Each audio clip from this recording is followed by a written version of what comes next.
Hello, welcome to BIB5132 Gospels, God's Means of Providing Redemption. We are entering week 5 of the course.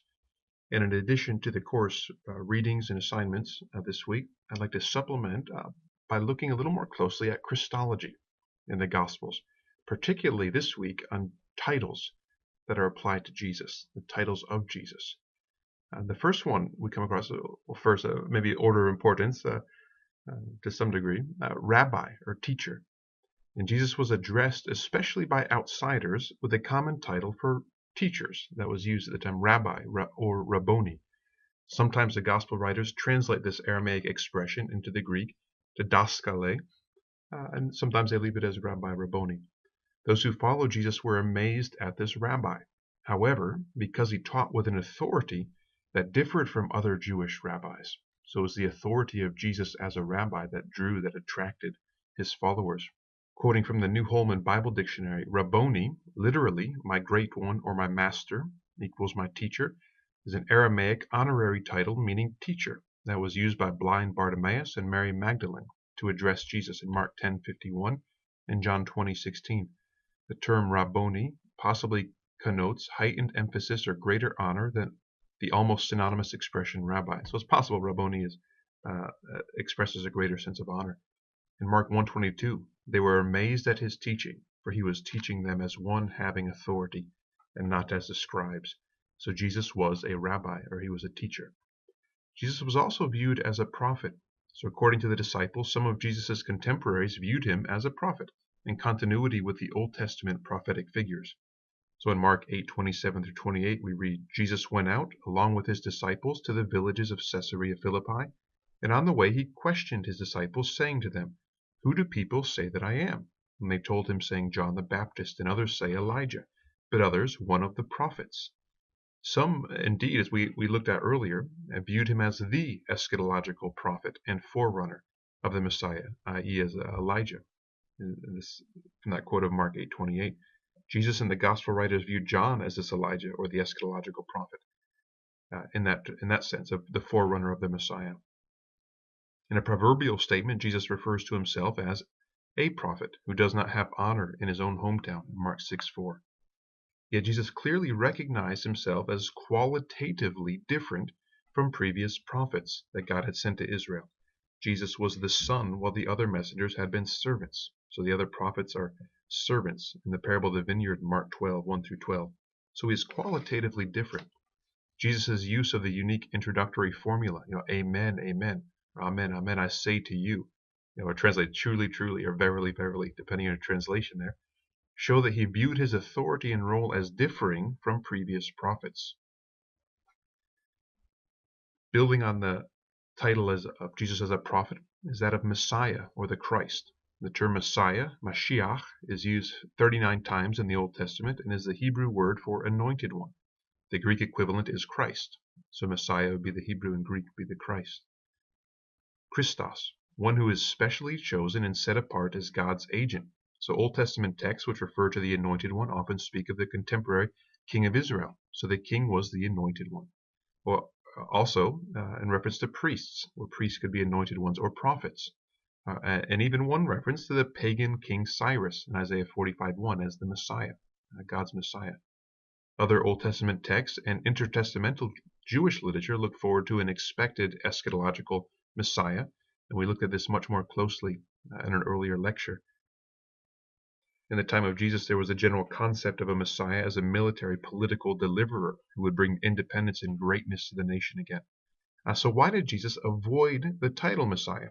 We noted this earlier as well, that in Acts of Revelation, Messiah is used regularly to describe Jesus, but in the Gospels, he's very hesitant to allow that term to be applied to himself. And the reason for this, a very obvious one, is a danger of stirring a political revolt and provoking an immediate confrontation with Rome. So Messiah language was loaded language in the first century Palestine. So John 6:14-15 doesn't use the word Messiah, but it leads to this possibility of this danger. Therefore, when the people saw the sign which he had performed, this is the feeding of the 5,000 in that context, they said, this is truly the prophet who is to come into the world. So Jesus, perceiving that they were intending to come and take him by force to make him king, withdrew again to the mountain by himself alone. So Jesus clearly perceived this danger of messianic fervor forcing him in a direction, or the people trying to force him in a direction contrary to God's plan. Yet Jesus did acknowledge the appropriateness of the title as a description of himself on several occasions. So in Mark 8:27-30, Peter's confession at Caesarea Philippi, in Mark 14:61-62 at his trial. But he kept silent and did not answer. Again, the high priest was questioning him and saying to him, "Are you the Christ, the Messiah, the Son of the Blessed One?" And Jesus said, "I am. And you shall see the Son of Man sitting at the right hand of power and coming with the clouds of heaven." And that was a turning point, in a sense, in the Jewish trial. This direct claim from Jesus to have this position, to be this awaited, expected Messiah. And particularly applying the language of Daniel 7 to himself, the Son of Man, sitting at the right hand of power and coming with the clouds of heaven. Son of God is the next important title applied to Jesus. The Old Testament background for this is that Son of God is used to refer to angels in some contexts. So Genesis 6:2, Job 1:6, Daniel 3:25. Son of God is used to refer to the nation of Israel in Exodus 4:22-23, Hosea 11:1, Malachi 2:10, and to Israel's king in 2 Samuel 7:14, Psalm 2:7.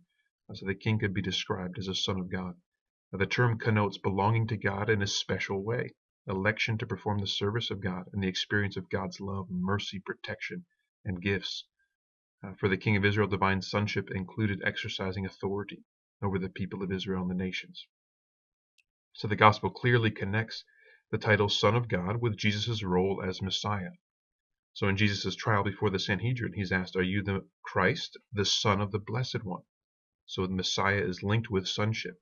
In Peter's confession at Caesarea Philippi, Matthew 16:16, "You are the Christ, the Son of the living God." It's a connection of sonship with messiahship.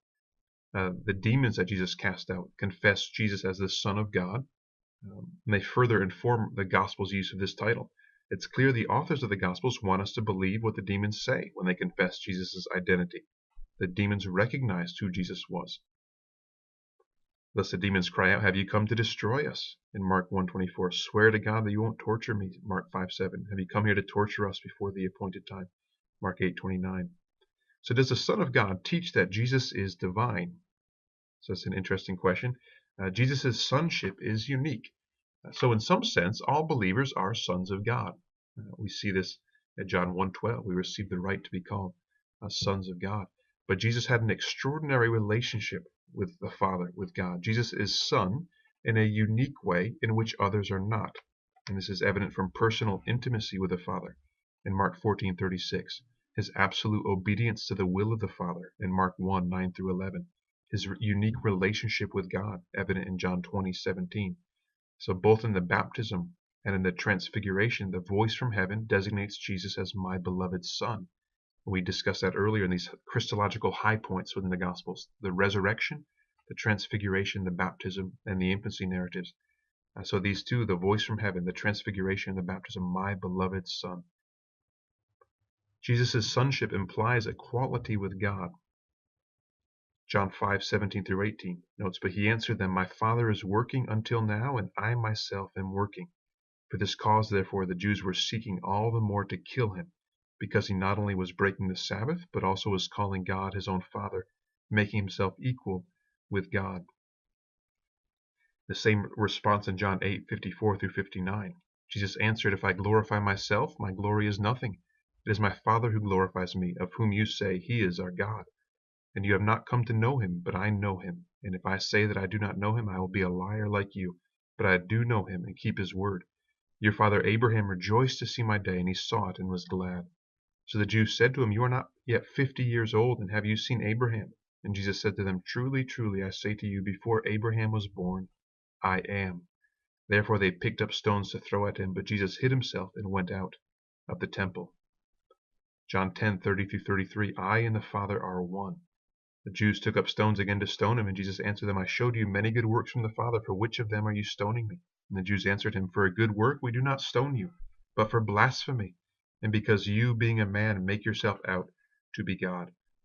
So Jesus' sonship implies this equality with God. Jesus' favorite title for himself is the Son of Man, in Aramaic Bar Nashar, Hebrew Ben Adam.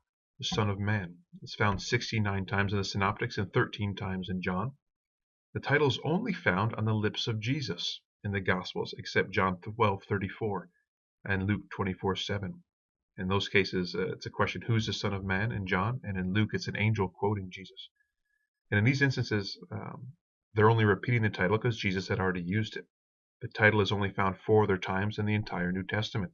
So in Acts 7:56 was Stephen, and in the book Hebrews 2:6 and the book of Revelation, where John sees one like the Son of Man, alluding to Daniel 7. The Old Testament background to this term seems to be based primarily on the heavenly eschatological Son of Man figure in Daniel. So Daniel 7:13 through 14. I kept looking in the night visions, and behold, with the clouds of heaven, one like a Son of Man was coming. And he came up to the Ancient Days and was presented before him.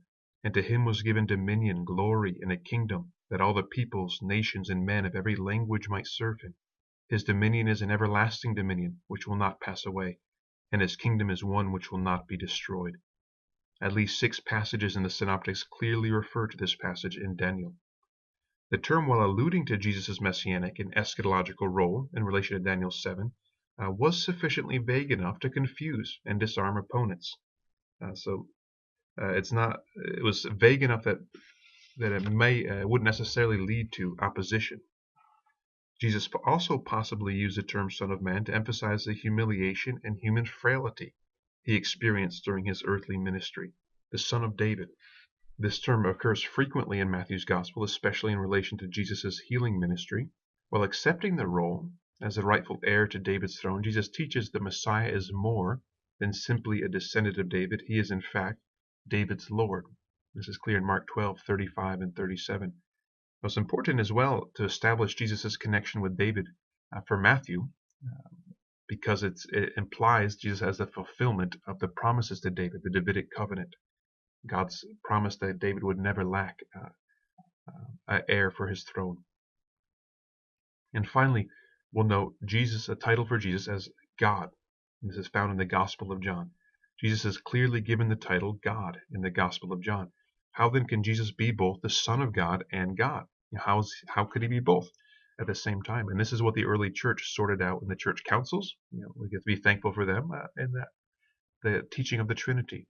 So in John 1:1, in the beginning was the Word was with God, the Word was God. In John 1:18, no one has seen God at any time. The only begotten God who is in the bosom of the Father, he has explained him. In John 5:17 through 18, but he answered them, my Father is working until now, and I myself am working. Again, for this reason, therefore, the Jews were seeking all the more to kill him, because he not only was breaking the Sabbath, but also was calling God his own Father, making himself equal with God. In John 10:30 through 33, we already read.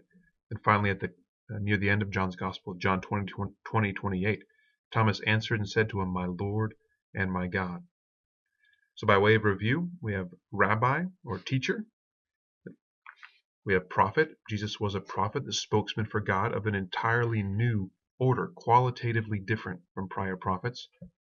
And the Messiah, the Christ, this is the expected Davidic heir. And this goes along with the title Son of David. Son of God, the title emphasizes the intimacy with God, God's choice of him to perform the special service, his obedience, his unique relationship with God, and in some contexts, divinity. Son of Man is Jesus' preferred title for himself, potentially ambiguous, but when used in terms of Daniel 7, verses 13 through 14, it's a figure, an eschatological ruler and judge. A very significant connection that is the primary lens through which the early church views this title in relation to Jesus. Then God himself, Jesus as the second person of the Trinity, of the triune God who is incarnate.